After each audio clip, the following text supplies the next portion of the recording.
예수님의 세 번째 사역은 치유였습니다. 예수님의 치유는 영육 삶을 치유하는 치유였습니다. 우리가 오늘날 이 치유를 받기를 원합니다. 마가복음 마지막을 너무나 좋아해요.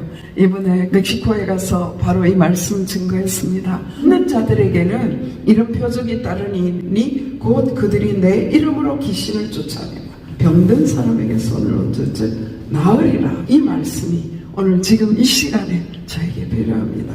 하나님, 저 영혼을 치유하여 주시고 저 육신을 치유하여 주시고, 그래서 우리가 담대하게 예수 그리스도의 복음을 전가하게 하여 주시옵소서. 예수님처럼 말씀을 선포하고 하나님 말씀을 가르치고 병든 자를 일으키는 그 사역을 통하여 많은 사람들을 주께 돌아오게 하는 역사가 있게 하여 주시옵소서. 그 기도 제목을 갖기를 소원합니다. 할렐루야. 하나님은 살아계십니다. 오늘 저희에게 또 새날을 허락하여 주신 하나님께서 능력 주셔서 감당하게 하실 것을 믿습니다. 이제 해가 바뀌었네요, 그죠?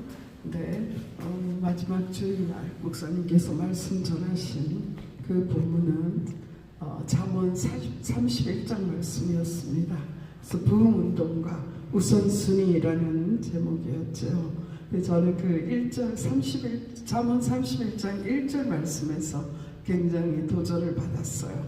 루무엘 왕이 말씀한 바 곧 그의 어머니가 그를 훈계한 잠언이라. 여러분, 아들이 왕까지 될 만하면 훌륭하지 않겠습니까? 왕의 권위도 있겠지요. 그런데 어머니가 그를 하나님의 말씀으로 훈계했다라는 것.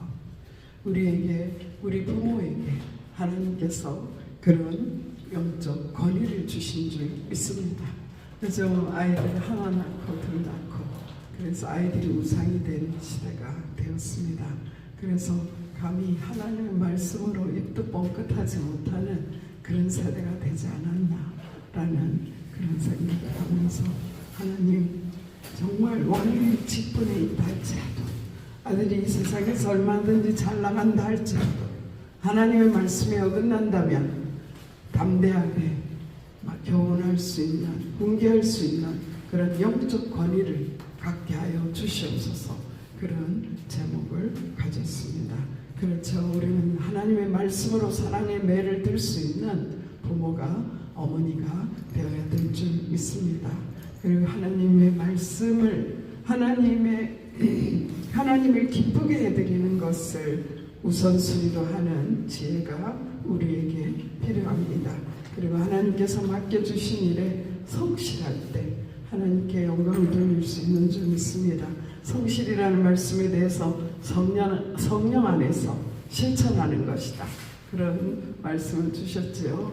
우리 올해 한 해 동안 성령 안에서 성령의 인도받아서 성령님이 원하시는 일을 실천하는 그런 하나님이 기뻐하는 삶을 살게 되기를 소원합니다. 그리고 하나님께서 주신 그 능력으로 감당하면서도 하나님께서 주신 능력으로 감당하기 때문에 우리는 겸손할 수 있습니다. 내 힘으로 하면요, 실패해도 좌절하고 조금 성공하면 으쓱하고 정말 우리는 업앤다운 할 수밖에 없지만, 하나님께서 주신 능력으로 결과를 주는 게 맡기고 순간순간 성령님의 인도하심을 성실하게 따라가다 보면 우리도 겸손한 사람으로 우리의 모습이 변화되고 우리의 삶이 그렇게 인도되어질 것을 믿습니다. 오늘 이번 성구영신 예배 때에는 하나님께서 원하시는 영혼 구원에 초점을 맞추는 세계를 나의 격으로 삼는 그런 믿음으로 살아갈 것을 선포하셨습니다.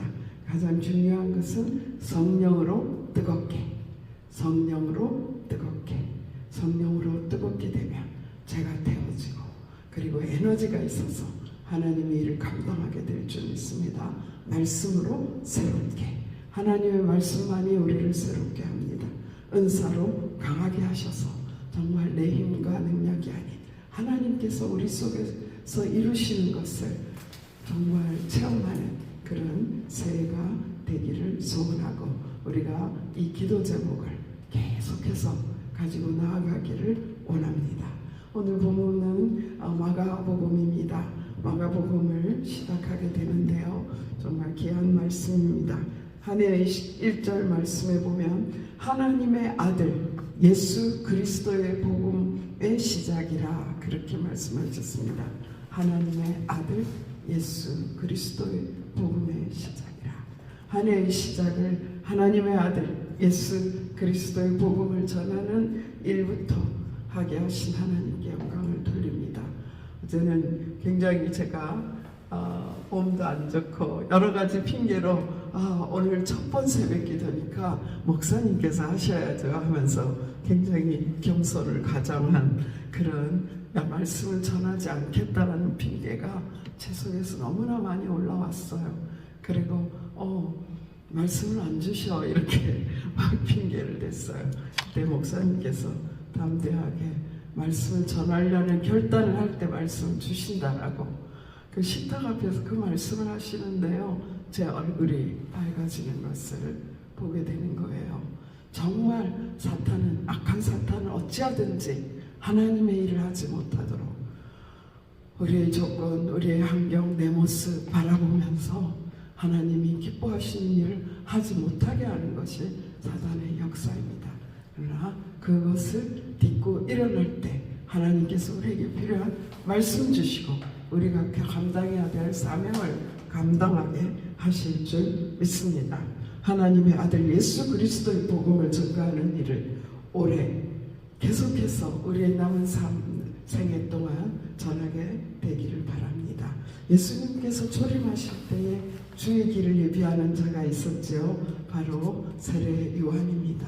하나님께서 세례 요한을 예수님보다 6개월 먼저 보내셨어요. 이사야 선지자를 통해서 광야에 소리가 있다. 주의 길을 평탄케 하는 그런 주의 길을 예비하는 자를 보내겠다라고 하신 그 말씀대로 늦게 나이가 들도록 아기를 낳지 못하는 엘리사벳의 태를 열어서 세례 요한을 보내셨습니다. 그래서 세례 요한은 예수님의 초림을 준비하는 자가 되었지요. 근데 우리는 예수님의 재림을 준비하는 예수님의 길을 예비하는 땅끝까지 복음 전하는 그 일을 위하여 저희를 이 땅에 보내신 줄 믿습니다.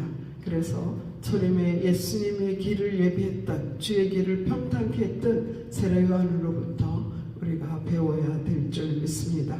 누가복음 1장 44절에 보면 보라 내 문안하는 소리가 내 귀에 들릴 때에 아이가 내 복중에서 기쁨으로 뛰놀았도다.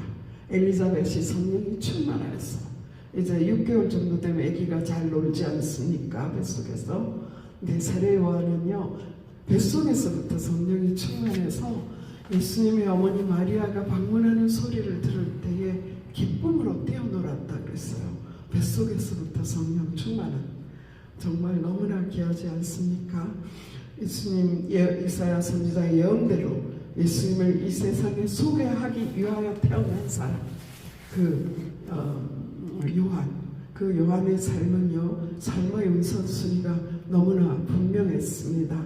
의식주에 연연하지 않는 그런 삶이었어요. 군사로 뽑힌 자는 자기의 의식주에 매이지 않는 사람입니다.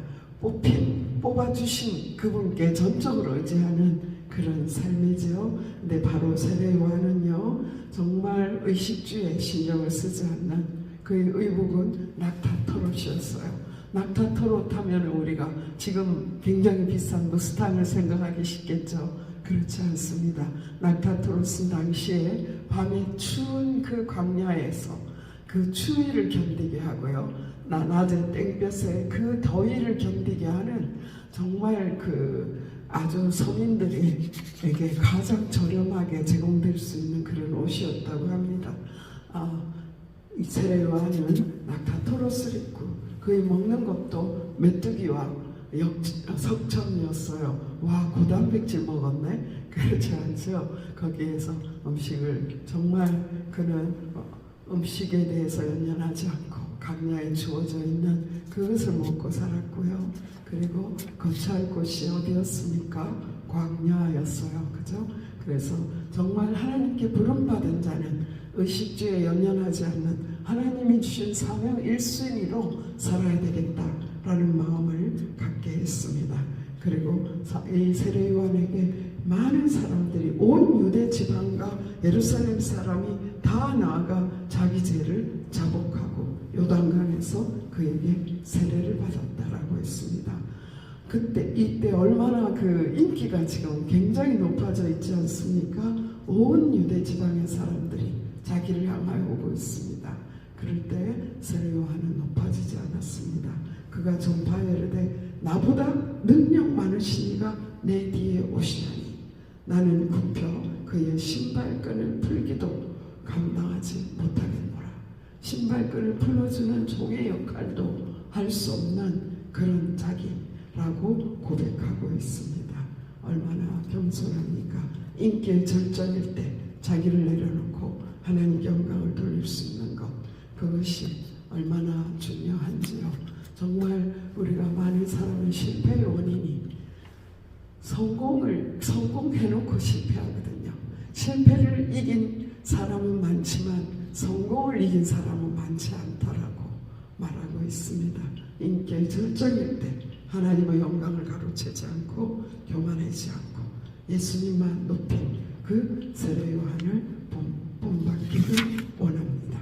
또한 구약의 마지막 제사장으로서 예수님께 세례를 베풀었어요. 그것은 예수님이 이 세상의 모든 죄를 담당한 어린 양으로서 구약 레위기에 보면은 레위기 16장에 보면 제사를 백성들의 죄를 담당할 그 숫용서를 2마리 끌고 오죠. 그래서 한 마리는 속죄제 번제물로 드리고 한 마리는 안수하여 아사셀 양으로서 강야에 내보내는 그런 일을 하게 됩니다. 그래서 모든 백성의 죄를 담당시킨 거죠. 그래서 예수님은 십자가를 지심으로 바로 이 2마리의 순념소의 역할을 동시에 담당했다라고 말하고 있습니다. 예수님은 자기 몸을 찢음으로 물과 피를 다 흘림으로 세상 죄를 담당하시고 강야에 내보내지신 같이 골고다 언덕으로 내보내지셔서 세상 죄를 담당하셨습니다. 세례 요한은 바로 예수님께 세례를 베풀 후에 예수님에 대해서 보라 세상 죄를 지고 가는 하나님의 어린 양이로다 라고 선포하고 있습니다. 세례 요한은 예수님을 세상에 모든 죄를 대속할 우리의 구세주로서 선포하는 일을 감당했던 것을 알 수 있습니다. 세례 요한이 요한복음 1장에 보면 더 자세하게 예수님과 이 세례를 주고 하는 그것에 대해서 잘 말씀하고 있습니다.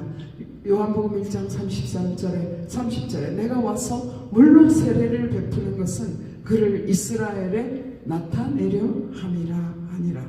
요한이 또 증언하여 이르되 내가 보내 성령이 비둘기같이 하늘로부터 내려와서 그 위에 머물렀더라. 나도 그를 알지 못하였으나 나를 보내어 물로 세례를 베풀라 하신 그이가 나에게 말씀하시되 성령이 내려서 누구 위에든지 머무는 것을 보거든 그가 곧 성령으로 세례를 베푸는 이인 줄 알라 하셨기에 내가 보고 그가 하나님의 아들이심을 증언하였노라 하니라.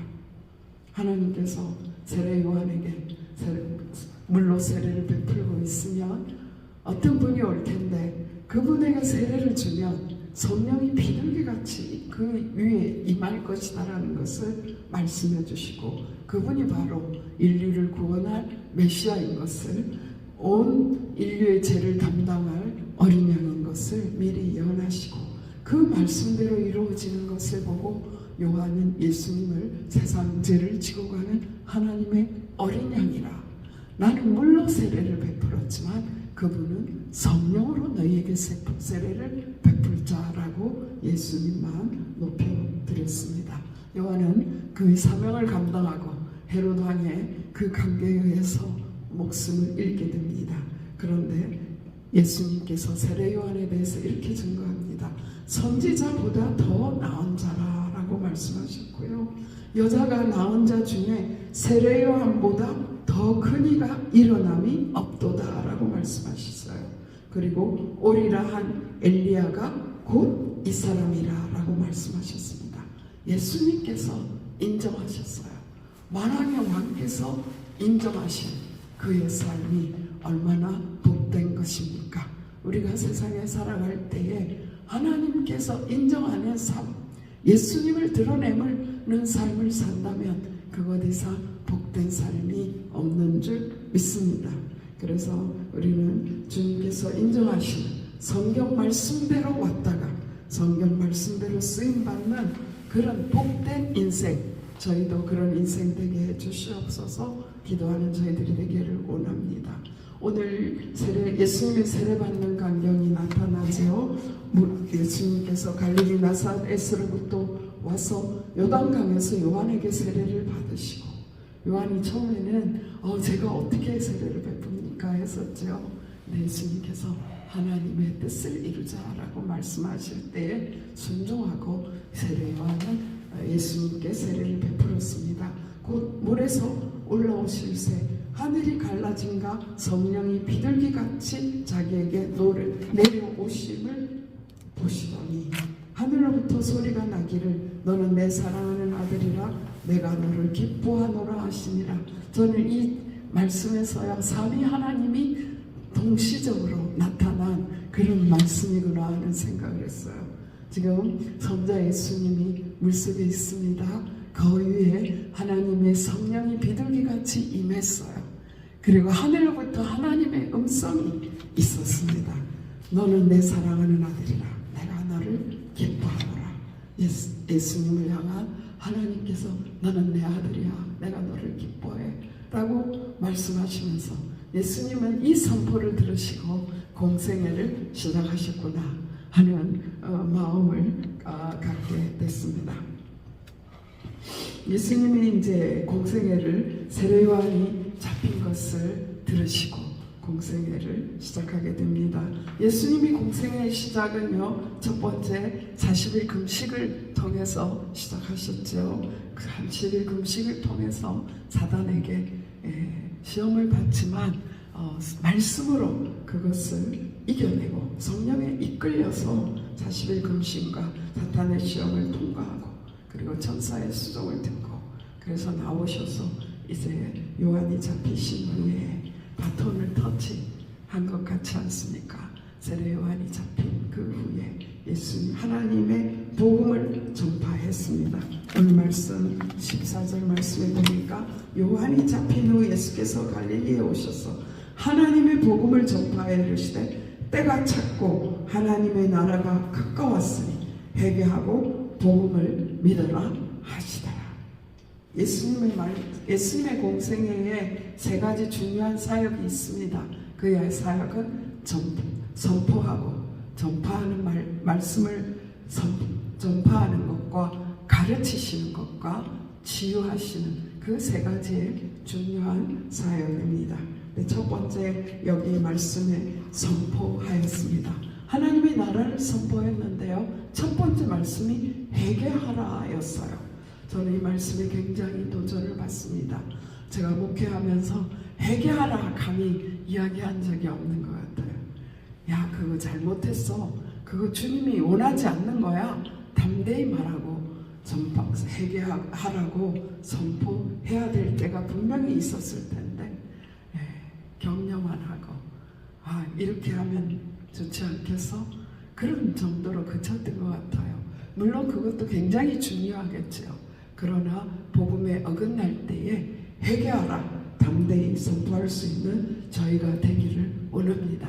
우리 자신이 주님 앞에 회개하고 철저하게 낮아지고 내 속의 모든 죄를 주님 앞에 고백하고 드러내서 정말 주님이 나를 다스리는 삶을 살게 되면 담대하게 예수님을 전가하게 되고 죄에 대해서 지적하게 될 수 있을 줄 믿습니다. 오늘 큐티 말씀에 박영석 목사님의 주석에 좀 달려 있었어요. 거기에 이런 말씀이 있습니다.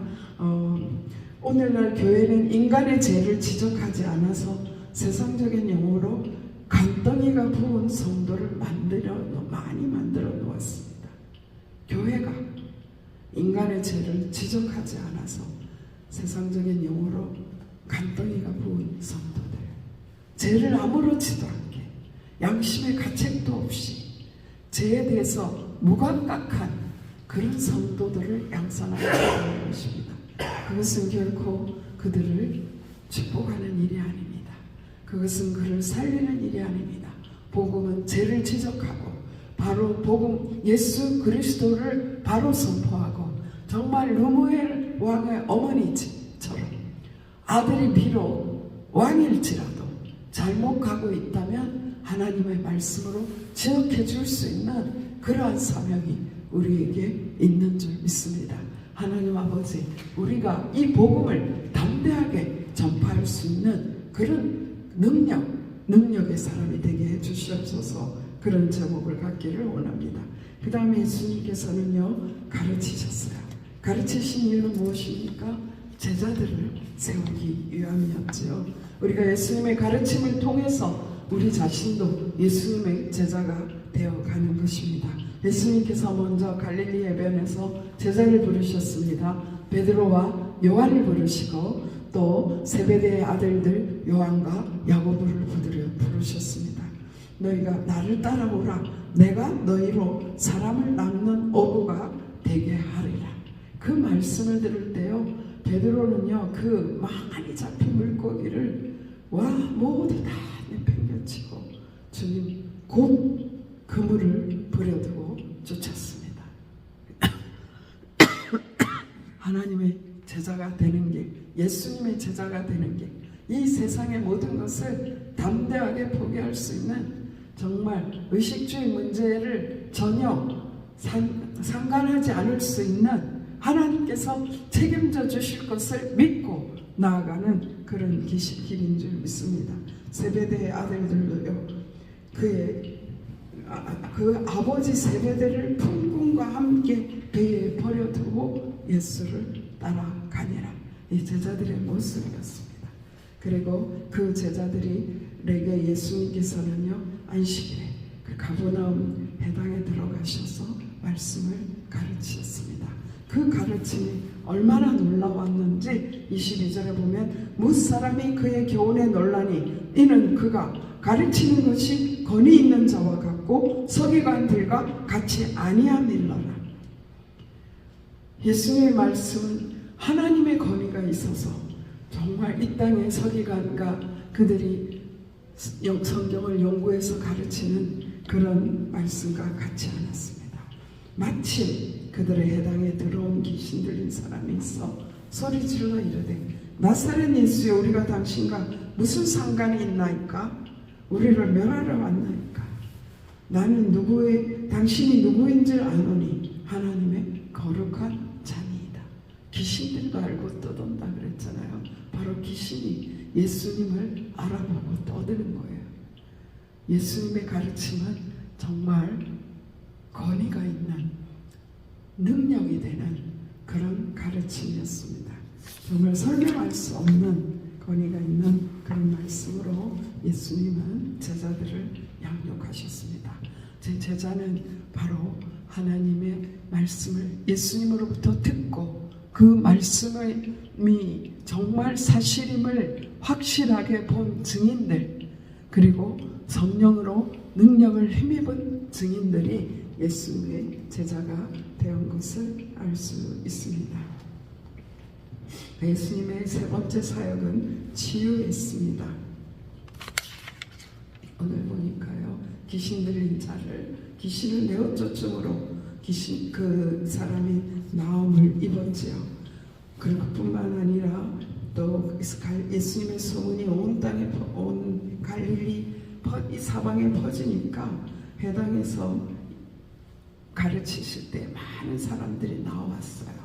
그리고 시몬의 장모가 열병으로 누워있을 때에 예수님께 말씀하니까요. 손을 잡아 일으키니 열번이 떠나고 여자가 그들에게 수정을 드니라 그랬어요.